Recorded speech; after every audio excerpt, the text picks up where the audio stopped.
The glass doors of the towering skyscraper hissed open with a rush of cold, conditioned air, a world far too polished for the small figure who stepped inside. Her shoes were scuffed, the laces uneven, and her dress carried the creases of having been slept in. In her hand was a wrinkled folder, clutched so tightly it looked as though it was the last treasure she owned. She wasn't supposed to be here, not really, but when her mother's cough had refused to quiet that morning, when her mother's trembling hand pressed the interview letter into her palm, she knew she had no choice. The lobby was silent except for the clicking of heels and the low hum of expensive suits brushing past. Heads turned, eyes narrowed. A child in the middle of marble floors and golden elevators didn't belong.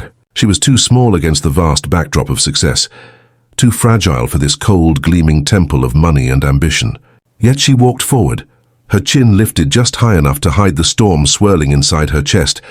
The receptionist, sharp-eyed and painted with the confidence of someone who had never been hungry, leaned over her counter. "Sweetheart, this isn't a daycare. Where's your mother?" The girl swallowed hard, her voice trembling but clear. "She's sick, so I came instead." The sentence seemed to slice through the air, drawing gasps from the few people waiting. Somewhere down the hall, the metallic ding of an elevator door opening echoed like a drumbeat, and out stepped a man whose name was whispered like legend: Maxwell Grant. The millionaire CEO whose empire stretched across continents, whose gaze was said to freeze men twice his age, and whose time was too valuable for anyone unworthy. His suit was flawless, his stride commanding, his presence filling the space before he even spoke. He stopped when he saw her. His eyes, steel grey, cold as winter rivers, narrowed at the child standing clutching that folder as though it held her life. The receptionist stammered, fumbling to explain, but the girl spoke first, her tiny voice ringing out in a way that silenced the entire lobby. "Please, sir, my mom was supposed to meet you today. She's really sick, but she said this job could change everything for us. So I came." The folder shook in her hands as she extended it toward him. The room seemed to shrink into silence. Maxwell Grant rarely paused for anyone. He had investors waiting, meetings stacked like dominoes, a reputation built on never bending for weakness. Yet here was weakness personified, innocence, desperation, courage, standing barely waist-high before him. For a moment no one breathed. The child's eyes, wide and brimming with tears she refused to let fall, locked onto his. And for reasons he himself didn't yet understand, Maxwell Grant didn't walk away. Instead, he took a slow step closer, and then another, until he was standing directly in front of her, his shadow falling across her trembling form. "What?" he said at last. Voice low and unreadable. "Exactly do you think you're doing here?" The girl tightened her grip on the folder, her voice breaking but determined. I'm here to fight for my mom's chance." The lobby froze in stunned silence, and that was the moment everything began to change. The girl's words seemed to echo through the glossy marble hall, lingering like a question no one knew how to answer. Maxwell Grant, a man used to boardrooms where billion-dollar deals hung on his silence, simply stood there studying her. Something in his chest shifted, though he'd never admit it.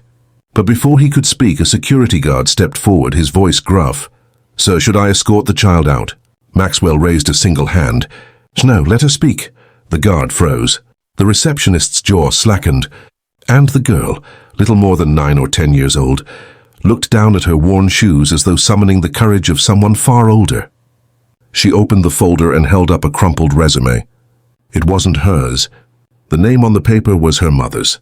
The words, smudged from where her mother had coughed against the page, told the story of a woman who had fought her entire life to keep a roof over their heads. Her name was Clara. Once upon a time, Clara had dreamed of being more an accountant, maybe a manager. She'd been sharp with numbers and quicker with people, but life had stolen her chances one by one. First her husband left, then jobs slipped away when sickness struck, and finally she was left to raise her daughter with nothing but determination and prayers. That job interview with Maxwell Grant's corporation wasn't just another opportunity. It was the last chance to pull herself and her little girl out of drowning debt and the shadow of eviction. The girl, whose name was Lily, had seen it all. She had watched her mother hide tears in the kitchen, folding bills she couldn't pay, promising everything would be fine. She had heard the late-night coughs, rough and ragged, that her mother tried to stifle so as not to worry her. And when Clara told her about the interview, how important it was, how she had to be strong, Lily had memorized every word, every instruction, like a soldier preparing for battle. That morning, when Clara couldn't rise from bed, her chest burning with fever, Lily had held her hand and whispered, "I'll go. I'll tell him. They'll make him listen." Clara had laughed through her tears, shaking her head. But when Lily slipped on her cleanest dress and brushed her hair back as neatly as she could, her mother saw something unshakable in her daughter's eyes, something braver than she herself had felt in years. And so she had handed over the folder with trembling fingers. Now here Lily stood, facing the man who could destroy them with a word or save them with a nod. Her voice was soft, but every syllable carried the weight of nights without food, of childhood traded for survival. "My mom, she's not lazy, she's not weak. She just got sick. She just needs someone to believe in her. And until she's better, I'll believe for her." For the first time in years, Maxwell Grant felt words catch in his throat. This was not the pitch he expected, not the groveling he was used to. This was raw, unpolished courage, and it stirred something in him, a memory he had buried deep. But memories are dangerous things, especially for a man who built walls to survive. Maxwell's jaw tightened. He gave Lily a long, unreadable look, then finally said, "Follow me." Gasps rippled through the lobby. Lily clutched the folder to her chest and hurried after him, her small footsteps echoing against marble, and behind them, the entire building buzzed with whispers. What on earth was Maxwell Grant doing with a child in his boardroom? The elevator ride was silent, except for the soft hum of gears pulling them higher and higher above the city. Lily stood pressed against the mirrored wall, her reflection staring back at her with wide eyes. Her small hands clutched the folder, as though letting go would mean falling. Maxwell stood tall beside her, one hand in his pocket, the other holding his phone, typing with the sharp precision of a man who never wasted a second. He didn't look at her, not once, but Lily could feel his presence like the weight of a storm. When the doors slid open, she stepped into a room so vast it seemed to stretch forever.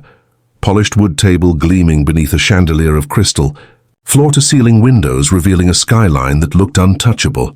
But what caught Lily's breath wasn't the room itself. It was the people inside it. Men and women in suits turned, their eyes narrowing at the sight of the child following their CEO. Whispers began instantly. "Is this a joke? Who brought their kid here? What's going on?" Maxwell didn't flinch. He strode to the head of the table and sat, as though bringing a small girl into a board meeting was no more unusual than pouring a glass of water. He gestured sharp and commanding, "Sit." Lily hesitated, then slid into the chair at the far end, her feet dangling above the floor. She placed the folder carefully on the table, smoothing it with trembling fingers. One of the executives, a heavy-set man with a sneer carved deep into his face, leaned forward. "Mr. Grant, if I may, why is there a child here? We have shareholders expecting serious decisions, not daycare theatrics." Snickers rippled through the room. Another woman, younger, her lipstick sharp as her tone, muttered, "Maybe she's applying for the janitorial staff." Cute, but ridiculous. Heat burned Lily's cheeks. She wanted to sink into the floor, to run back down the shining elevator and never come back. But her mother's face flashed in her mind, pale, sweating, whispering, "You're all I've got, Lily, be strong for me." So Lily lifted her chin, though her voice cracked. "I came for my mum." She couldn't. She couldn't come today. But she's smart. She works hard. She just needs a chance. Laughter erupted around the table. Cruel, sharp laughter that cut into her skin. The heavy-set man leaned back, smirking. "Kid, do you even know what we do here? We run one of the largest corporations in the country. We don't hand out chances like candy," the young woman added with a cold smile. "You're sweet, but this isn't a fairy tale. Your mother's resume is just another piece of paper in a mountain of better qualified applicants. Reality is harsh." The words slammed into Lily like stones. She felt the tears rise hot and stinging, but she clenched her fists under the table. She couldn't cry, not here, not in front of them. Across the table, Maxwell Grant remained silent, his grey eyes unreadable as he studied her. Unlike the others, he didn't laugh. He didn't mock. He simply tapped one finger against the table, his mind working in places no one could follow, but silence too could wound.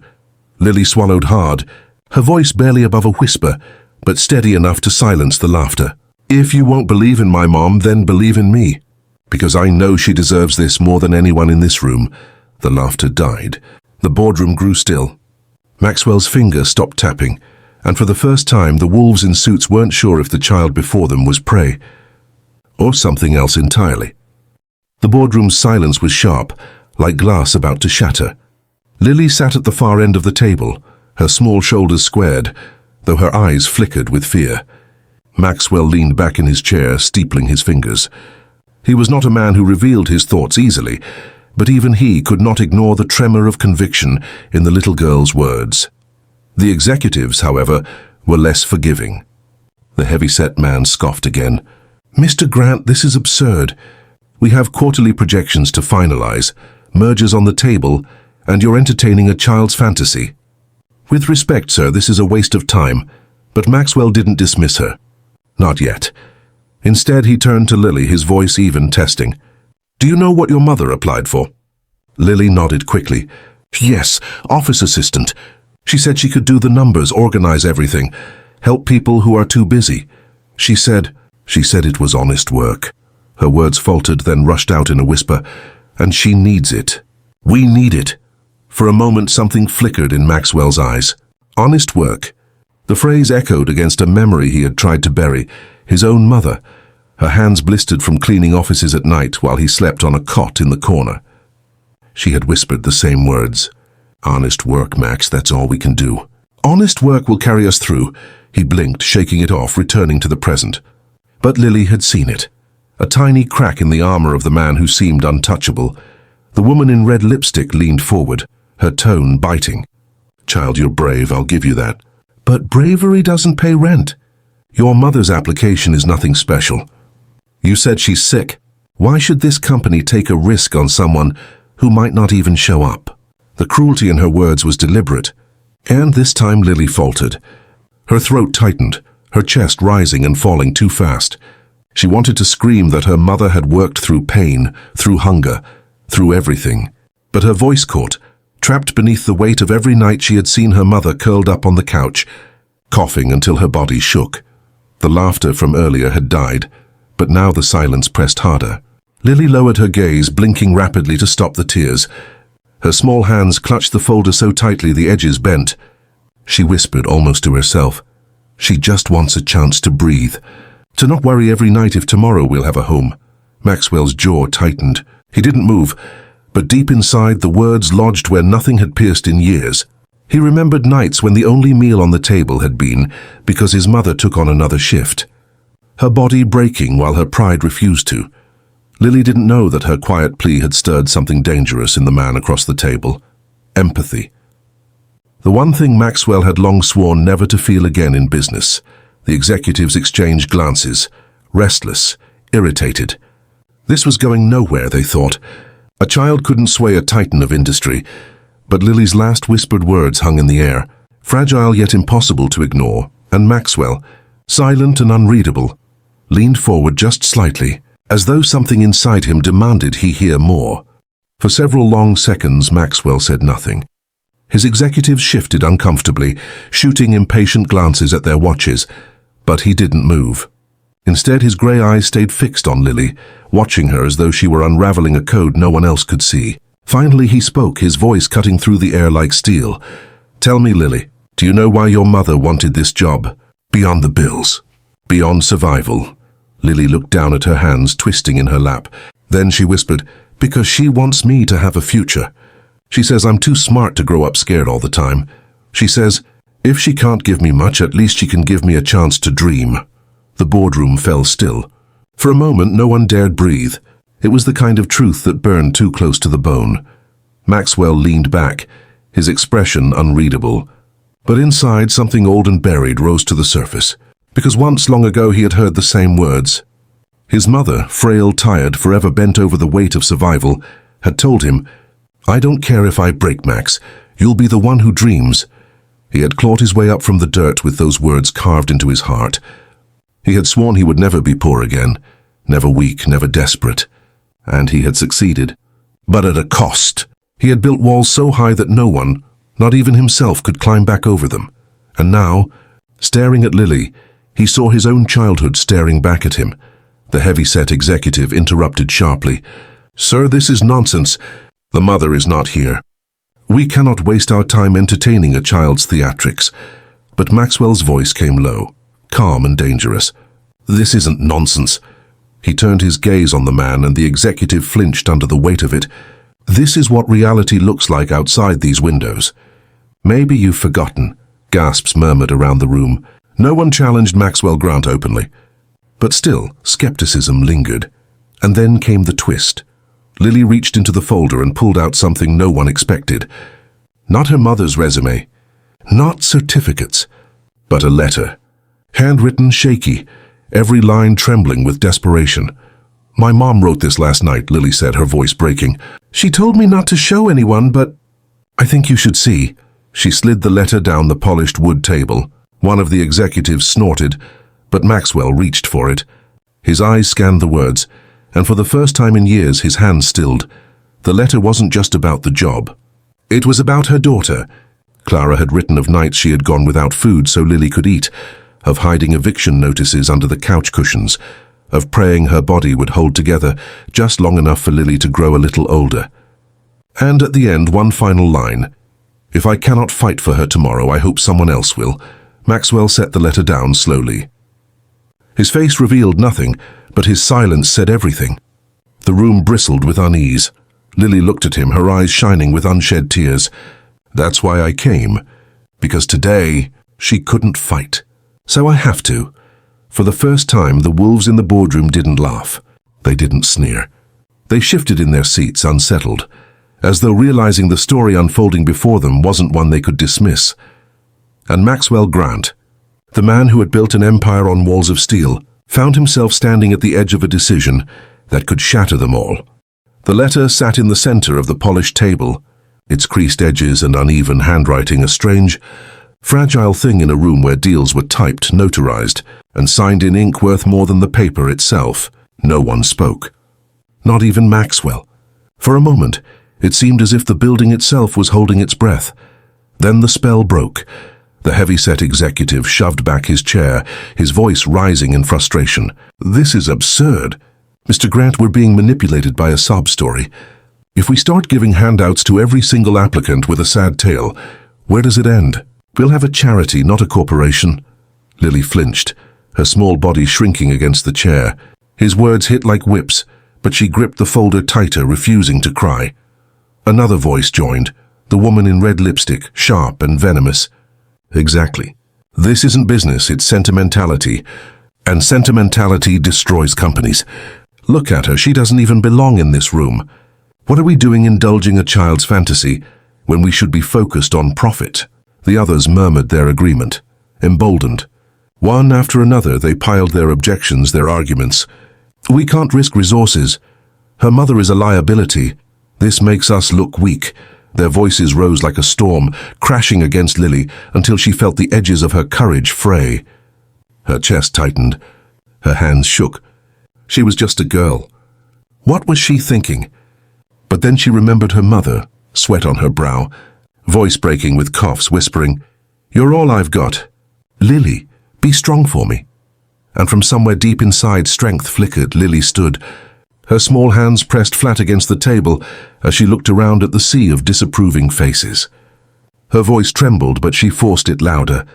"You don't know her. You don't know what she's done to survive. You sit here talking about numbers like they're the only thing that matters. But numbers don't tuck kids into bed when the lights are cut off. Numbers don't skip dinner so their children can eat. Numbers don't stay up all night praying they'll make it through one more day." Her breath caught and she blinked rapidly, but she didn't sit down. "My mom is stronger than anyone I know. She's sick, yes, but she's not broken. She's the reason I believe in working hard, in never giving up. If you can't see that, then maybe you're the ones who don't belong in this room." The boardroom went deathly still. The executives exchanged stunned glances. None of them had ever been spoken to like that, least of all by a child. And then, slowly, Maxwell Grant rose from his chair. His towering presence silenced every objection. His grey eyes swept across the room, landing finally on Lily, and for the first time, there was no coldness there, only something fierce and almost protective. "Enough," he said, his voice like thunder rolling across the table. "She's right," gasps erupted. The executives stiffened in disbelief. Maxwell's gaze shifted toward them, sharp as steel. "Maybe some of you have forgotten what it means to fight for a future, to work with nothing but desperation and grit. I haven't, and I won't stand here and let you mock it." The room quaked under the weight of his words, but one executive, braver or more foolish than the rest, spat back, "With all due respect, sir, this is madness. You're jeopardizing the company for the sake of one sick woman and her child. Is that really the hill you want to die on?" The question cut through the room like a blade. The others watched Maxwell waiting. He turned slowly, his grey eyes colder than ice, and in that moment every soul in the room knew the meeting was no longer about a job. It was about who Maxwell Grant truly was. And Lily, trembling but unbroken, watched him as though her whole world hung on his answer. The boardroom hung on the question. Maxwell stood at the head of the table, his shadow stretching long across the polished wood. The executive's challenge still echoed in the air. "Is this the hill you want to die on?" For years, Maxwell Grant had built his empire on ruthless choices. Profit over people, logic over compassion, the man who never blinked, never wavered. But as he looked at Lily, this small girl clutching a crumpled folder, standing taller than her fear, something cracked in him. He saw himself, a boy once small and desperate, clinging to his mother's promise that honest work could save them. Maxwell's jaw tightened. His voice, when it came, was steady and unyielding. "Yes," he said, "this is the hill I'll stand on." The executives erupted, voices colliding in disbelief. But Maxwell silenced them with a single look. His words rang with finality. "Effective immediately, Clara Jennings is hired. Position office assistant, full benefits. And until she recovers, her daughter will sit with me. If anyone has a problem with that..." He let the silence hang, his gaze sharp as a blade. "There's the door." No one moved. Not a single chair scraped back. Even the bravest executives knew better than to defy him now. Lily's breath hitched. For a moment she didn't understand. Then the weight of his words struck, and tears burst from her eyes, rolling freely down her cheeks. She pressed her tiny hands against her mouth, as though holding in the joy before it spilled over. You mean my mom? She got the job?" Maxwell nodded once. His stern expression softened just barely as he looked at her. "Yes, she got the job. Because she earned it long before walking into this room." Her sob turned into laughter, fragile and bright, echoing through the cold, sterile boardroom. She ran around the table, folder flapping in her hand, and before Maxwell could stop her, she threw her arms around his waist. For a man who prided himself on control, the embrace stunned him. He froze. Then, slowly, awkwardly, he placed a hand on her back, and in that moment something inside him shifted. Later that evening, as the sun set over the skyline, Maxwell stood by his office window. Lily sat curled on the leather chair, sketching in a notebook with a pen far too expensive for doodles. Her giggles filled the room, a sound foreign in these halls of ambition, yet strangely welcome. Maxwell thought of Clara, bedridden, unaware of the storm her daughter had weathered that day. He thought of his own mother, long gone, and how she had fought with the same kind of love. For the first time in years, the empire he had built felt less like a monument to his own survival, and more like a tool, something that could change lives, not just balance sheets. He glanced at Lily, who looked up and smiled. In her eyes he saw not weakness but strength. A reminder, a promise. And in the quiet of that office, Maxwell Grant understood something he had forgotten long ago. Wealth wasn't measured in the millions stacked in his accounts, but in the lives he chose to touch. Lily's voice broke the silence, soft but certain. "Thank you, Mr. Grant." He cleared his throat, disguising the lump rising there. "Don't thank me yet. Thank your mother. She raised you." Outside, the city lights glittered against the darkening sky. And inside, in a skyscraper built on ambition, a millionaire CEO and a little girl shared a truth both would carry forever. That sometimes, the smallest act of bravery could change the coldest heart and create a bond unbreakable by time, power, or money.